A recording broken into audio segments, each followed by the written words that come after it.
Саламатсыздар ма? Келесі біздің тақырыбымыз айналым активтер мен қысқа мерзімді міндеттемелерді басқару. Дәрісіміздің жоспары бойынша бірінші айналым активтеріне жалпы сипаттама, өндіріс кезінде және қаржылық кезеңдердегі айналым активтерін басқару. Екінші айналым қаражаттарын қаржыландырудың сыртқы көздеріне қажеттілік. Үшінші айналым қаражаттарының көлемі мен қаржыландыру саласындағы стратегия.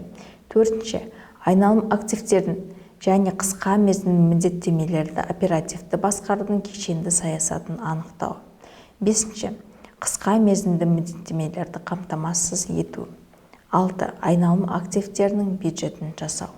Біздің дәрісімізге көшсек, кәсіпорынның қысқа мерзімді стратегиясының орындалуына жеткілікті айналым капиталының болуы, оны жоспарлау механизмі, толықтыру, тиімді пайдалануын талдау ерекше орын алады. Егер қысқа мерзімді операциялармен айналыспаса, онда ұзақ мерзімді қаржылық стратегия табыс әкелмейді. Айналым капитал икемді активтер ол кәсіпорынның ағымдағы жұмысын үзіліссіз қамтамасыз етеді және белгілі ретпен жаңартылады.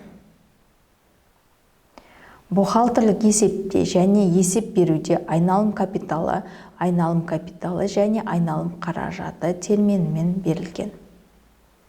Қаржыгерлердің көзқарасы бойынша кәсіпорынның капиталы ол өндіріске пайдалануға арналған және пайда әкеледі. Қосымша капитал немесе қосылған құн. Айналым қоры және қаражатты өндірістің барлық қызметтеріне қатысатындықтан ақшалай, өндіріс қоры, өндірістік шығындар, тауарлар, айналым капиталда натуралдық заттай түрінде көрсетіледі. Айналым капиталдың мынандай сатылары бар, стадиялары. Өндірістік саты айналым сатысы. Айналым өндірістік қатарына және қаражатына жататындар. Еңбек заттары оларға шикі заттар, негізгі және қосалқы материалдар, жанар және жағармайлар. Еңбек құралдары, саймандар, инструменттер және тағы басқа. Анықталмаған өндіріс, еңбек заттар және еңбек құралдары. Болашақ кезеңдегі шығындар. Айналым саласындағы айналым қоры және қаражаттары. Дайын өнімдерге авансланған кәсіпорынның қаражаттары. Есеп айырысуда жүрген қаражаттары. Кәсіпорынның кассасындағы және есеп айырысу шотындағы қаражаттар. Айналым капиталы белгілі бір мезгілде өндірістік қор ретінде анықталмаған өндіріс дайын өнімдерге ақша қаражат түрінде есептесу, валюталық шоттар және кассада. Сонымен кәсіпорынның бір мезгілде өндірістік айналым капиталына және айналымда жүрген айналым капиталы болуы керек. Кәсіпорынның айналым капиталы нақтылы сатып алу шығындармен, нақтылы өзіндік құнымен бағаланады. Белгілі бір мерзімге қорлардың құнын бағалау үшін бірнеше әдістер қолданылады. Ағындағы бағамен бағалау. Қорлар өндірілген өнімдер шығынымен бағаланады және есеппен шығарылады. Кезеңнің аяғындағы қалдық қорлары нақтылы өзіндік құнымен анықталады. Бұл LIFO әдісі. Нақтылы сатып алу бағасымен бағалау қорлар өндірілген өнімдер шығыны арқылы есептеліп шығарылады және бағаланады. Ол кезеңнің аяғындағы қалдық қорлар соңғы сатып алумен байланысты нақтылы өзіндік құнмен анықталады. Бұл LIFO әдісі. Айналым қаражаты бұл айналым активтердің авансланған ақша қаражаттары бірнеше рет жыл бойында айналымда болады. Айналым активтердің екі нақты экономикалық табиғаты бар. Бір жағынан ол кәсіпорынның мүлкінің бір бөлігін көрсетсе, өндірістік қор аяқталмаған есеп айырысу тағы басқа. Басқа жағынан ол кәсіпорынны үзіліссіз өндіріс қызметін қамтамасыз етуге айналым активін авансланған капиталдың бір бөлігі. Айналым активтері тікелей өндіріс қызметіне және өнімдерді сатуға қатысты. Сондықтан айналым активтерін басқару концепциясы кәсіпорынның тұрақты төлем қабілеттілігін қамтамасыз ету үшін минималды ақша ресурстарын басқару қажет. Ол өзіне келесі элементтерді қосады. Әрбір есептесу күнде барлық аталым активтерін есептеу.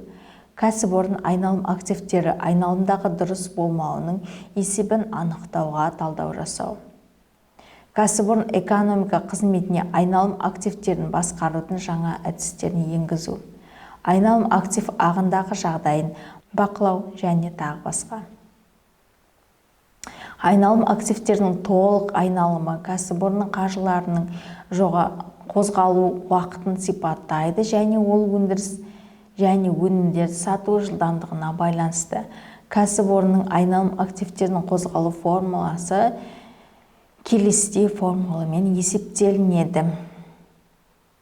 Таза айналым капиталы дегеніміз айналым активтер мен қысқа мерзімді міндеттемелердің айырмасына тең.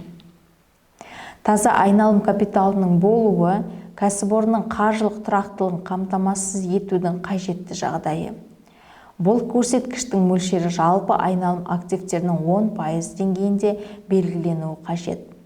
Неғұрлым бұл көрсеткіш жоғары болса, соғұрлым кәсіпорынның қаржылық жағдайы тұрақты болады. Егер таза айналым капиталының азайғаны байқалса, онда кәсіпорын айналым активтерін қысқа мерзімді несиелеу және займдар арқылы қаржыландырады. Егер оған қоса айналым активтерінің айналымдық көрсеткіш жақсармаса, меншікті айналым қаражаты мөлшерінің азаюы кәсіпорынның айналым активтерін тиімсіз басқарылғандығын және тәуекелдіктің артқандығын көрсетеді. Керісінше, егер кәсіпорын жоғары деңгейде айналым активтерінің айналымдылығын ұстаса 50-60 күн, бұл оларды ұтымды пайдаланғандығын көрсетеді. Кәсіпорын бәсекелестік ортада өндіріс көлемін сатуды қажетті мөлшерде ұстап, нәтижесінде нарықта өз жағдайын дұрыс ұстауға әрекет ету керек. Ондай мақсатқа жету үшін соған сәйкес материалдық және қаржылық ресурстар қажет. Айналым активтерінің құрылымы жалпы олардың көлеміндегі әрбір стратегиясының үлесін сипаттайды. Бұл құрылым келесі сыртқы және ішкі факторлардың әсерінен қалыптасады. Бірінші өндірістік, екінші материалдық. Өндірістік өндіріс шығындарының құрамы мен құрылымы, өндірілген өнімдердің сипаты, технологиялық қызметін ұзақтығы және тағы басқа. Материалдық ресурстарды сатып алу ерекшеліктері, кезеңі, реттілігі, жеткізудің кешенділігі, транспорт түрі, жабдықтаушы мүліктің үлесті салмағы және тағы басқа. Айналым активтердің қаржыландыру стратегиясын талдау. Кәсіпорында таза айналым капиталының болуы, оның бухгалтерлік балансының өтімділік деңгейін және айналым активтерін тиімді пайдаланғандығын анықтайды. Сондықтан оның құрам элементтерінің кез келген өзгеруі таза айналым капиталының мөлшеріне әсер етеді. Оның өсімі кәсіпорын жұмысының жағымды тенденциясын реттеуді қарастырады. Айналым актив элементтерінің бірі материалдық қор. Оларды сақтау шығындары, қойма шығындармен, бұзылу тәуекелдерімен, бұйымдардың ескертуімен тағы басқамен байланысты. Басқа да айналым активтерінің маңызды элементтерінің бірі дебиторлық қарыз. Дебиторлық қарызды басқаруды қаржы менеджері сатып алушылардың төлем қабілеттілігін, тәуекелдігін анықтау. Ағындағы міндеттемелерге қысқа мерзімді несиенің займдар мен кредиторлық қарыздарды жатқызады. Әлбетте, банктер құптайтын құжаттарды, мүліктер қажет етеді.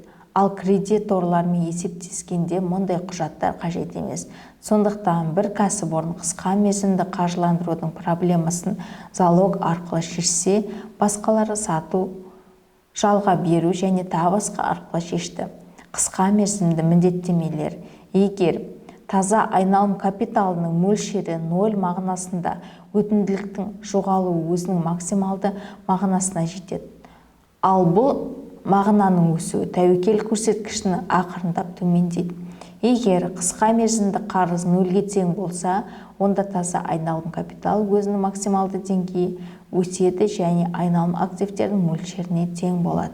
Айналым активтерін және қысқа мерзімді міндеттемелер кешенді оперативтік басқаруды анықтау саясаты.